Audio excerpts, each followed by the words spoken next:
في سنة 1987 تم إنشاء أخطر وأبشع السجون في تاريخ الدول العربية وحتى الغربية، سجن صيدنايا، وملقب بالمسلخ البشري. السجن اللي وصفته وزارة العفو الدولية بأنه مسلخا للبشر تم إنشاؤه على يد حافظ الأسد. السجن اللي تتمنى فيه الموت ولكن لا يأتيك الموت. السجن الأكثر وحشية في تاريخ العالم الحديث. السجن اللي بيدروه ملقبين نفسهم بعزرائيل. السجن اللي لو مات في حد بيتم طعامه للكلاب. عشرات الآلاف ماتوا في البقعة الموجودة في الجبل اللي عليه صدنايا. الدخول للسجن ده بمثابة الحكم بالموت بالبطيء، والخروج منه بمثابة معجزة عظيمة.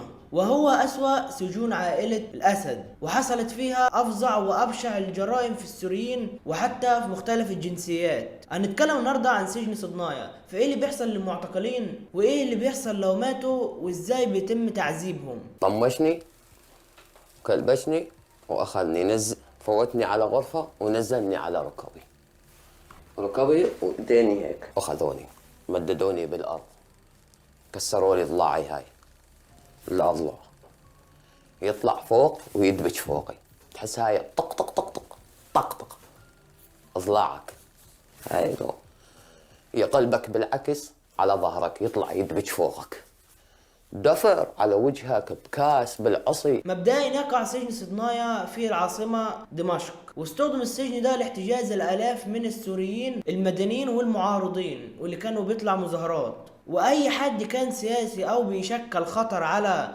بشار الأسد كان بيتم اعتقاله على طول، أو أي حد بيهدد عائلة الأسد عموما. ويقال إنه من أكتر السجون سرية وغموض في العالم الحديث، وحتى إن الزنازين معمولة تحت الأرض بطريقة سرية ولازم لها شفرة، يعني موجود شفرة كده أو خريطة صعب إن حد يقدر يطلع السجناء اللي فيها إلا اللي عارفين الخريطة بتاعت السجن نفسها. وحتى لو أنت عرفت تاخد الخريطة ديت وحاولت إن أنت تهرب مش هتعرف تهرب، لأن هيكون محاوطك آلاف من الألغام حوالين السجن، وفيها وحدات مراقبة للوحدات اللا أرضية واللاسلكية، يعني مش هتعرف إن أنت تعمل أي حاجة، وفيها إنذارات للحفر. يعني كان سجن غير طبيعي حرفيا، سجن معمول تحس لأبشع المجرمين في العالم، مع إن كانت الناس ديت ما لهمش أي ذنب في أي حاجة، هما بس بيتم أخذهم لأسباب سياسية وتتعلق بالحكم نفسه. وحتى إن الحراس كان عندهم أوامر بإطلاق النار في أي وقت لو لقوا أي هارب أو أي شخص بيتحرك حوالين ساحة السجن. سجن معزول عن العالم، لا يسمح بالزيارة للأقارب ولا لأي حد خالص، وللأسف ما فيهاش أي محاكمة، ولا محاكمة عادلة ولا غير عادلة. وده اللي كان السبب إن هم يفضلوا قاعدين بالسنين والسنين، لأن طول ما مفيش محاكمة مفيش خروج، وكلهم كانوا عارفين إن مصيرهم الموت يا إما الهلاك من العذاب. واللي ما كانش هيموت من العذاب هيموت من الأكل اللي كانوا بياكلوه، قلة الأكل، والأكل اللي كانوا بيقدموه، لأن الأكل اللي كانوا بيدوله السجناء هو الفواكه الفاسدة أو المعفنة، يعني أو الماء الوسخ أو الماء المالح. هسا في شيء بسيط جدا، جاط الأكل أو السطل شو بده الواحد يسميه عريض، مع أنه فاضي غالبا، في شوية كسرات خبز، شوية برغلة وشوية رز وسطل شاي، غالبا مغلى بيحرقونا فيه. رح يموت رئيس الماجع ويكبوا الأكل برا أو لا؟ غالبا بيجي بحطوا الأكل قدامنا، بدخلوا لنا إياه على المهجع، بيرجعوا بيشيلوه بكبوه، ممنوع تاكل. وكان بيتم تعذيبهم بأبشع الطرق على أمور بسيطة وتافهة، يعني لو حد مثلا طلب إن هو يشرب شوية مية نضاف كان يتعذب عذاب أليم. واللي حد مثلا لو عطس مثلا أو عمل أي حاجة كان بيضربوه على أبسط الأشياء، حتى لو نام، يعني مثلا لو هو طلبوا منه إن هو ما ينامش ونام يعذبوه. وعند دخول السجين للسجن ده في اول يوم لو اتكتب عليه ان هو يخش الجحيم ده، اول حاجه بيعملوها ان هم بيعصبوا عينيهم وبيتم ادخاله لغرفه لوحده، وقتها بيضربوه ضرب مبرح ويهنوه ويشتموه ويصعقوه بالكهرباء، وبيتم تعنيفه بكل الطرق اللي تتخيلها واللي ما تتخيلهاش. وبعد ما بيخلصوا ضربه في اليوم الاول بيدخلوه زنزانة جماعية واللي هيقضي فيها بقية الجحيم. والزنزانة دي بتبقى صغيرة جدا، يا دوب تكفي 5 اشخاص، ولكن هم ممكن يحطوا فيها اكتر من 40 شخص، فبالتالي في منهم اللي بيموت بسبب التهوية الغير جيدة او بيموت بسبب الامراض، لان طبعا بيكون فيه كتير وميكونش فيه اي علاج، فبيجي لهم امراض جلدية كتيرة. ففي منهم اللي بيموت بسبب الامراض، واللي بيموت منهم بسبب قلة التنفس والهواء واللي بيموت بسبب الاكل واللي بيموت بسبب العذاب. فكان يعني جحيم بمعنى كلمة جحيم. حتى انهم كانوا قليل لما يدخلوهم الحمام عزكم الله، واللي كان اغلبهم بيعملوا الحمام عزكم الله تحت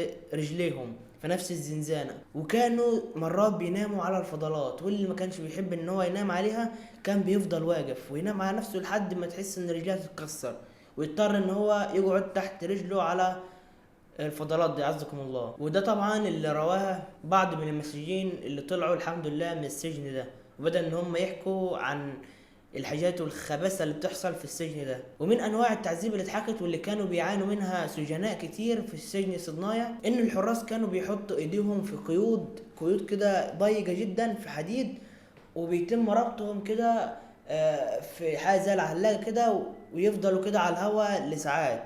فكان الواحد بيحس ان ايده دي هتتقطع، يعني تحس ان انت كده ان انت وزنك كله بيبقى على المعصم، على الحته دي الكفوف دي.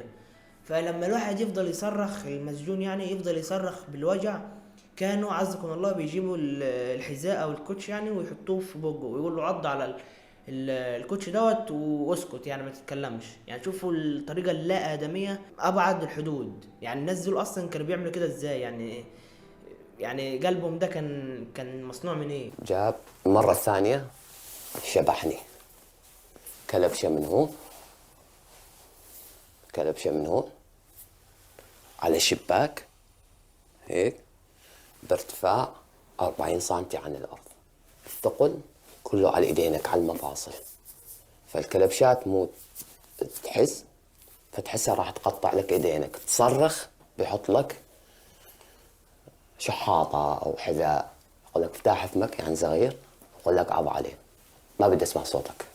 وحتى انهم في مرات، وده كان من التعذيب النفسي اللي كانوا بيحاولوا برضو يعملوه مع التعذيب الجسدي، ان هو اصلا لو في حد هياخدوه يكسروا له عظمه او يعدموه، كانوا بيجيبوا اصحابه ويوقفوه كده يتفرج بالعافيه، لازم يبص على صاحبه وهم بيتعدم. فكان يشوف صاحبه وهو بيتم تكسير عظامه بالعصيان الحديد او بيتم اعدامه، فكان بيبقى فيه تأثير نفسي. يعني صاحبه ده ساعات كان بيحس ان هو هيتعدم معاه، فكان فيهم اللي كان بيتشل واللي كان بيتجنن، كان عقله ده بيروح من المناظر، تخيل. والسبب اللي عرفته ان هم ليه كانوا بيعملوا كده اصلا في المساجين، السبب ان هم كانوا عايزين يخلوا الناس اللي بره السجن والناس اللي او بيجوا على النظام، يعني كان بشار واللي معاه عايزين يخوفوهم، يفكروا مليون مرة او تريليون مرة قبل ما يهاجموا بشار، يقولوا لا انا مش عايز ادخل السجن ده، لو دخلت السجن ده انا كده حكمت على نفسي بالاعدام. فكان يفكر مليون مرة قبل ما ينزل او يقول اي كلمة. ومن اكتر الاساليب اللي كانوا بيستخدموها سجانين بشار او سجانين صدنايا، ان هم كانوا بيجيبوا كرسي زي الكرسي ده كده مثلا، وبعدها يربطوا المسجون بايديه ورجليه، وطبعا الكرسي ده من ظهره كان بيرجع، يعني كان الكرسي ده بيرجع ويخليه يرجع تلقائي. فلما الكرسي يعني مثلا تخيلوا مثلا الكرسي ده بيرجع لورا كده وتلقائي مثلا، يعني مثلا على سبيل المثال، فلما يرجع الفقرات دي بتتكسر ببطء. فبعد ما يخلص بنسبة كبيرة، او اللي بيحصل دايما ان الشخص ده بيتشل بشكل كلي. وطبعا بعد ما يحصل له كده ويتشل برضه مش بيخرج من السجن ده، بيفضل مشلول زي ما هو في السجن. ومن انواع التعذيب برضه الغريبة واللي سمعتها المكبس البشري، وشوف الفيديو ده. هذا المكبس البشري موجود بسجن صيدنايا. تعرفون شكون يعني مكبس بشري؟ هو شقفتين حديد ينحط بهن المعتقل بيناتهن ويتم كبسه، يتم طحن عظامه، وتحت هذا المكبس بيصرف لتصريف دماء المعتقلين، وبقايا المعتقل بعد ما يكون كابسينه ومكسرين عظامه يتنحط.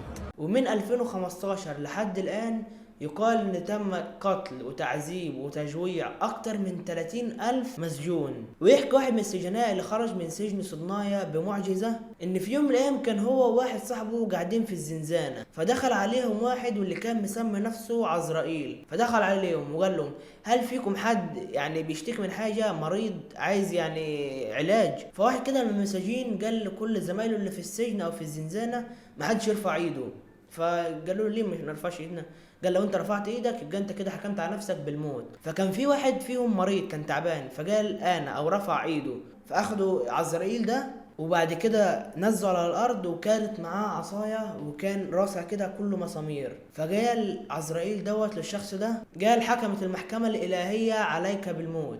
يعني تخيل وصل فيهم للكفر، وفضل يضرب راسه بالعصايه دي اللي كلها مسامير على راسه لحد ما مات. وبعدها اخدوا جثته ورموها في الحمام. تخيلوا كل ده حصل يعني قدام عينك. ودي قصة من آلاف القصص اللي حصلت في السجن ده. والله يرحم كل مسجون كان ملوش ذنب، إلا إن هو كان في البلد دي اللي حكامها ظلمة، مع إنهم شعب من أحسن وأجمل وأطيب الشعوب. والحمد لله على تحرير سوريا، وإن شاء الله تكون بداية لأجمل وأفضل بداية. ولو وصلت لحد هنا ما تنساش تدعي لأخواتنا في كل مكان، ومع السلامة.